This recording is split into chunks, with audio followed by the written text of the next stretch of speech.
One of the biggest challenges, I think, to having friends as a neurodivergent person is friendship upkeep. This term I'm using to refer to all the effort that goes into building and maintaining and sustaining our relationships.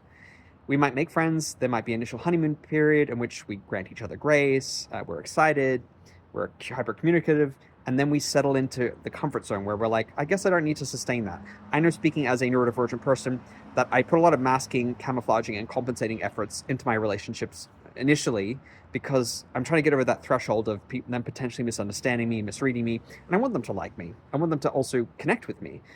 And that takes an inordinate amount of effort on my behalf, being neurodivergent. It doesn't come second nature to me, especially as an introvert as well. And I do that not because I'm being insincere or putting on an act. I feel like I'm modulating, not masking necessarily. I'm adjusting my behavior to meet an expectation of what is required during that honeymoon phase of a relationship. Now, when I pass that honeymoon phase, I don't necessarily rest on my laurels and don't make an effort. I do, but I feel like I'm settling into an understanding of where we are in that relationship and that there is a compact of some sort. There is a connection, and that connection can sustain moments of quiet or inactivity or lack of interaction between the friends. And hopefully we can circle back and reconnect after a little period of silence or when we go our separate ways. And I find that that assumption can do me in because some people do want more sustained interaction, more regular catch-ups, more conversations, more back and forths. For me, I find that inherently draining a lot of the times because I don't feel like I have a lot that I want to communicate. Even though there's a lot going on inside me at any given time, a lot of it I don't necessarily feel I want to communicate or will necessarily pertain to that person and their experiences and their interests. So I'm trying to be conscientious about not info dumping or going on about my passion to somebody who isn't necessarily that interested, doesn't share it, and might not be receptive. I also don't see the function of those connective efforts a lot of the time because they're not necessary for me, personally speaking. I don't need that to feel like I'm connected with somebody. I might want to share a meme with them, a video, a quick check-in, but I don't necessarily want to have a sustained ongoing chit-chat connection because I just don't have the bandwidth. The demands of interaction on a daily basis are already enough. Demands of day-to-day life are already enough. And that's putting one more thing to my list of to-dos that's going to tax me. And if I look at my spoons, I'm usually pretty depleted and I don't have enough spoons left to kind of engage in that stuff. And at the same time, I know that that is necessary to maintain the relationship, especially with, it's regardless of neurotypes, that's necessary, that maintenance work is necessary. Maybe other neurodivergents might not need that kind of degree of interaction and might have a lower threshold in terms of what they're willing to their expectations about interactions. They might need less attention. And it tends to be that many neurotypicals will want a lot more of that sustained attention.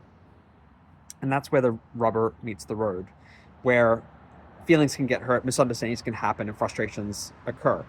It's where there's a mismatch between your capacity to provide and their expectation for you to give. And you might also miss vital bits for connection that the person might be making because you're neurodivergent. You might not read between the lines or their hidden meaning or the purpose behind them reaching out, or that there might be an underlying need that they're wanting you to meet. And because we might miss that because we communicate and think a little bit different, then there's, feelings do get hurt. People assume that we don't care and that our lack of attention, our lack of attentiveness or tuning to their needs is a reflection of how much we value them and how much care and respect and love we have for them. And that's not necessarily the case. Sometimes if somebody is distressed, we might want to leave them on their own so that they can self-regulate or do the activities that help them regulate or feel grounded. A lot of us as neurodivergents actually prefer that ourselves. We don't want to talk to somebody, we want to go off and do our activity and chill out and find our inner equilibrium by ourselves.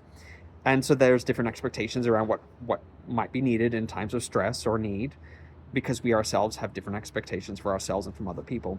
And we might be imposing that or assuming that of the other person. And likewise, they might be imposing and assuming their own standards or expectations. And we might not understand unless they explicitly convey to us that is what they need. And a lot of the times, these requests are indirect. Implicit communication is used. And so we miss it.